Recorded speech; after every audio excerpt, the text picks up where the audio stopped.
What is fermentation? Fermentation is a metabolic process in which an organism transforms a carbohydrate like starch or sugar into alcohol or acid. Fermentation, for example, is a process by which yeast obtains energy by turning sugar into alcohol. Fermentation is the process through which bacteria turn carbohydrates into lactic acid. One example of food that use fermentation is tapai.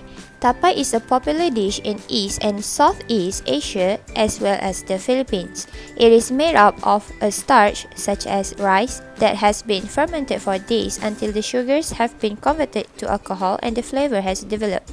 Sweet tapai is a delicacy or dessert in many parts of the world, and it can be paired with other sweet foods like coconut or dried fruits. Now, let's conduct an experiment on how to make tapai. The first product is glutinous rice tapai. The materials that are used for this experiment are 1 kg of glutinous rice, yeast or ragi, pestle and mortar, small container, plastic bowl and stainless steel steam pot. First, put 1 kg of glutinous rice into the plastic bowl and rinse it with water. And then we let it soak for 3 hours. After 3 hours, we put the glutinous rice into the steam pot and spray it evenly, and then we close it with the lid. Set it to medium heat and then we let it cook for about 20 minutes. After 20 minutes, we scoop out the glutinous rice and put it on the tray to cool it down.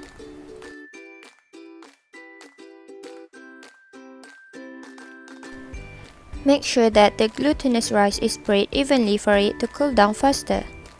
Crush the ragi using pestle and mortar until it became a powdered form. And then we sieve the powdered ragi onto the glutinous rice.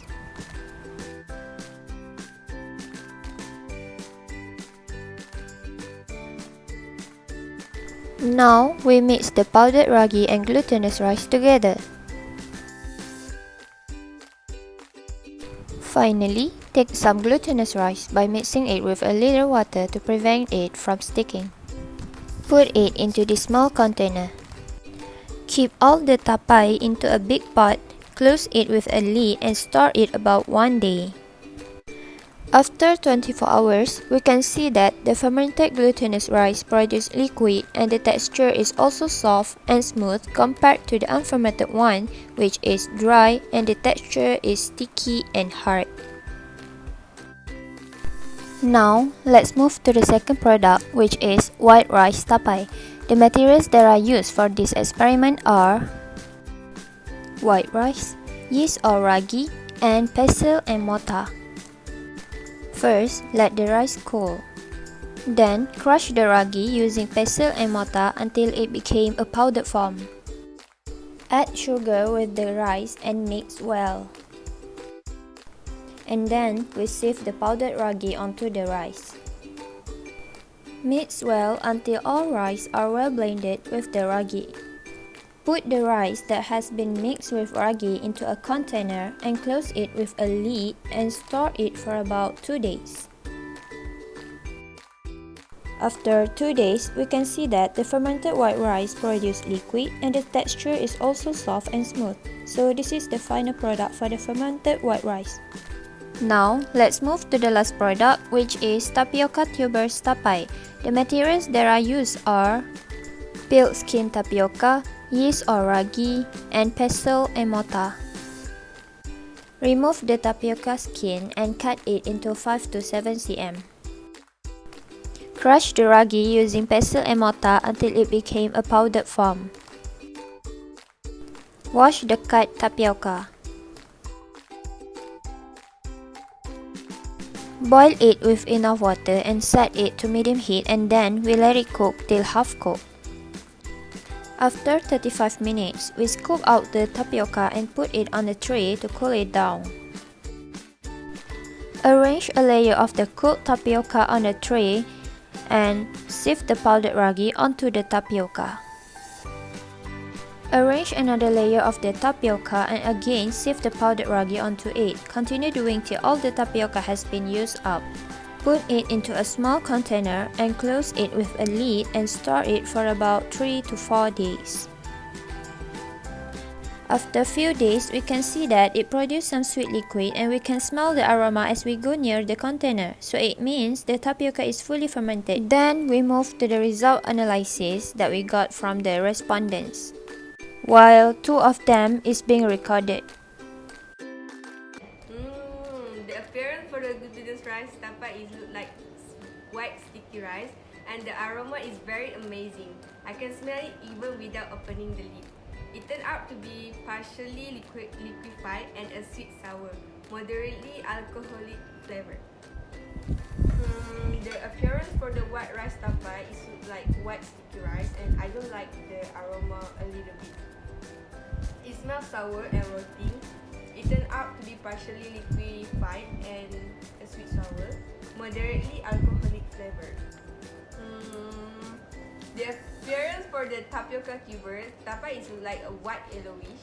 These tapioca tubers tapai are less palatable and have a scent that is not as appealing as glutinous rice. It turned out to be partially liquefied and a sweet sour, moderately alcoholic flavor. The appearance for the glutinous rice tapai looks like white sticky rice, and the aroma is very amazing. I can smell it even without opening the lid. It turned out to be partially liquefied and a sweet sour, moderately alcoholic flavor.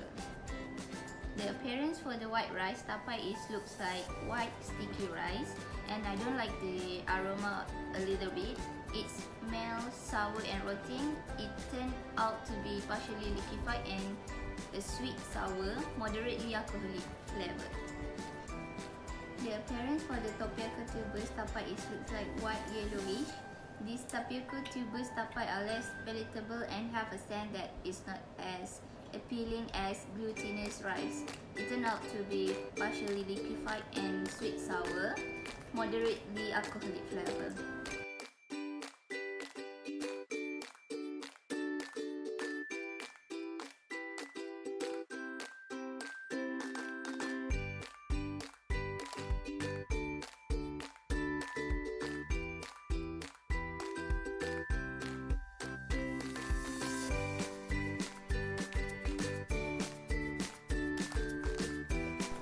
So, according to the findings, glutinous rice tapai is the best product over white rice tapai and tapioca tubers tapai.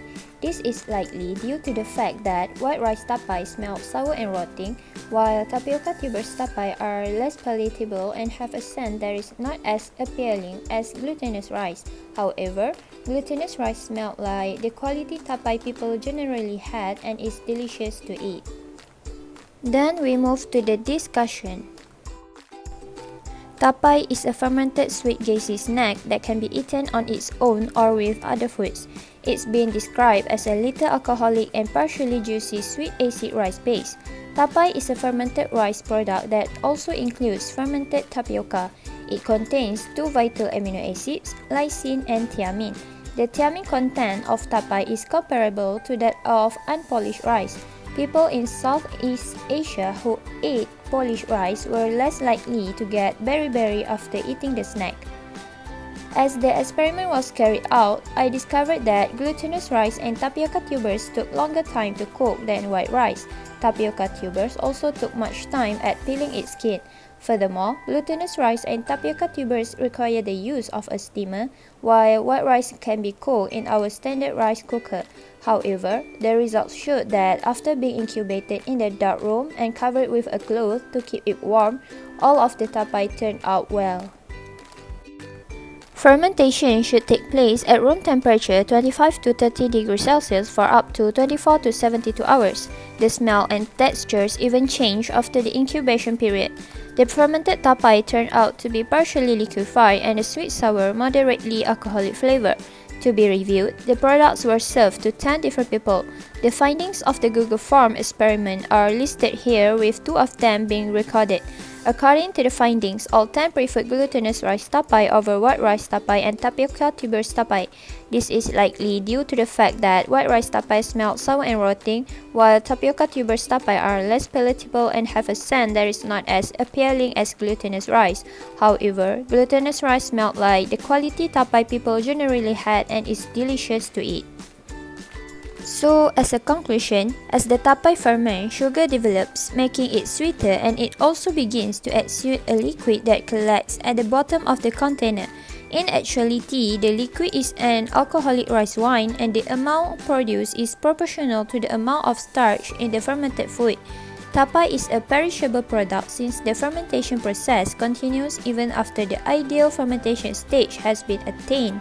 It must consequently be consumed right away, but it can be kept cold for up to 2 weeks.